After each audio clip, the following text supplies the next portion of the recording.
3, 2, 1, touchdown. Those gears, 10 feet. This is News 4 New York. With Chuck Scarborough and Sue Simmons. Good evening. The United States chalked up another towering achievement in space technology today.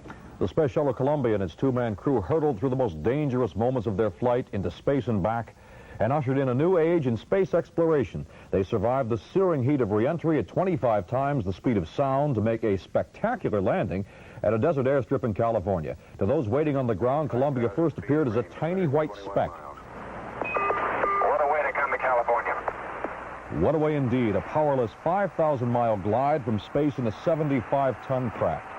It was a flawless landing. Astronauts John Young and Robert Crippen greased it on in the language of pilots, a feat that can elude captains of planes with engines. It did not go unnoticed.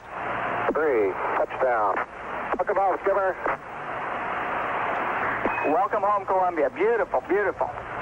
And beautiful it was. The worry over the condition of the protective heat tiles, of course, had vanished. And after shutdown safety procedures, astronauts Young and Crippen emerged jubilant and spoke briefly to an appreciative audience at Edwards Air Force Base. We're really not too far, the human race isn't, from going to the stars. And Bob and I are mighty proud to have been a part of that evolution. Myself and all of my compatriots are going to get many more opportunities to fly.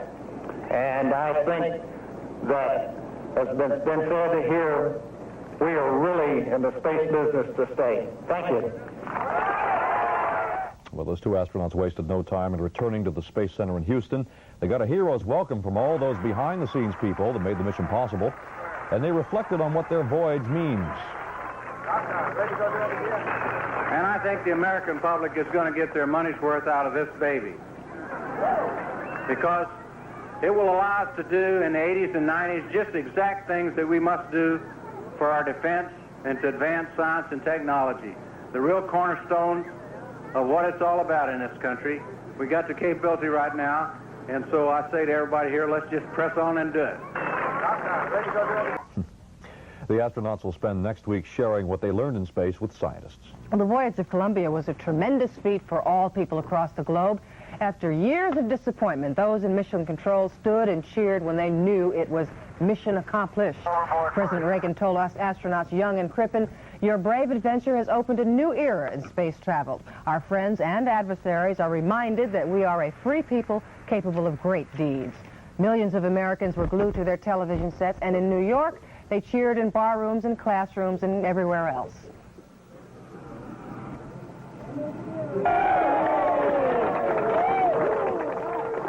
It's the most beautiful thing I've ever seen. It was really nice. I wish they'd do it more often. I think it's a step closer to being that much further ahead of Russia in the space program. I think it's a miracle. It's fantastic. I just hope I'm around to take the first shuttle flight wherever.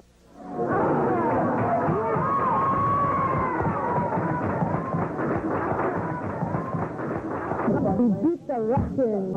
I know we're going to have a better future. Oh, fascinating. I mean, like when it was even up there, it was so clear, you just knew it was going to land.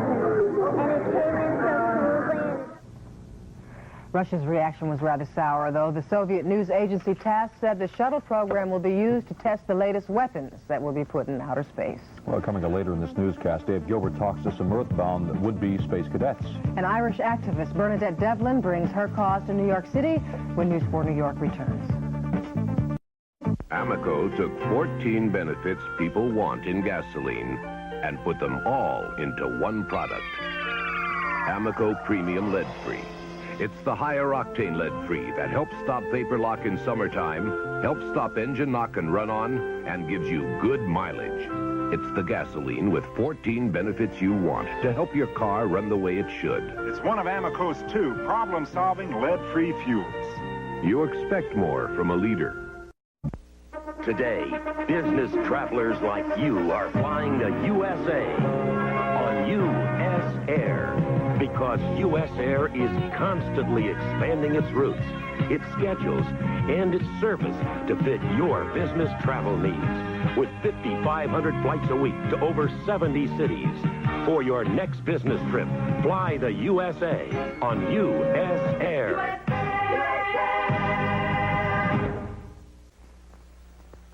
learning how to live right, as healthy as can be. Finding out the good life is what comes naturally, but I still want the good rewards. With Breyer's yogurt, good taste comes naturally. Fresh whole milk makes it smooth and creamy. Real fruit, nothing artificial. Being healthy has its own rewards. Breyer's yogurt, you're doing right by me. It was an extraordinary night for ballet and dance buffs. At the City Center, a lighthearted celebration of America with a Russian accent, and a coup for the Paul Taylor Dance Company.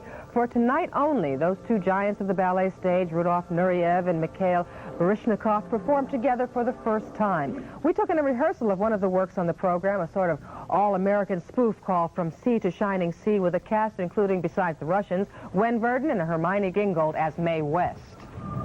It's my debut and my last. I think I'll never do any more, because I'm killing myself in this frog.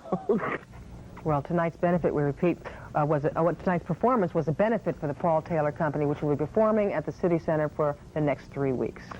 Well, tonight the sense of exhilaration certainly over the safe return of our space shuttle Columbia and the two astronauts lingers on. It truly marks the dawning of an age when ordinary people no longer have to cling to our green planet Earth, unable to venture into space. Dave Gilbert found some New Yorkers who were thrilled by that possibility. The World Trade Center's observatory is about the highest you can get above ground here without going up in a jet.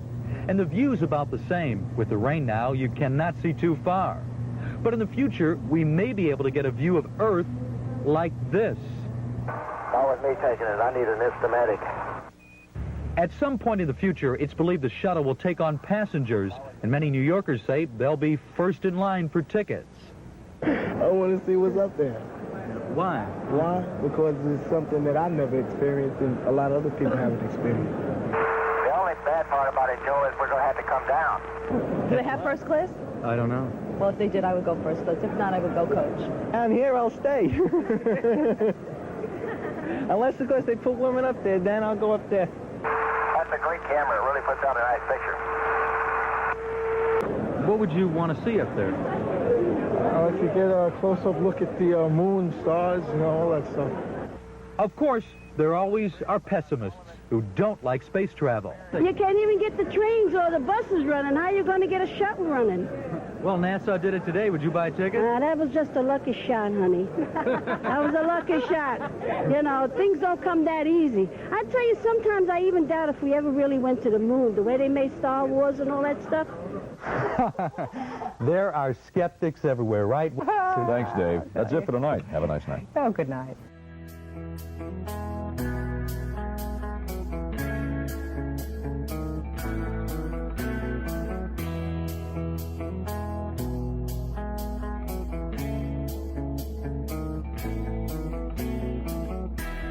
Gravity doesn't exist.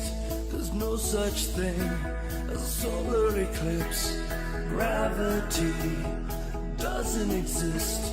There's no such thing as a solar eclipse. Those flat earth deniers, nothing but liars. They don't want you to know the truth. They just keep getting richer by showing fake pictures and pretending now we landed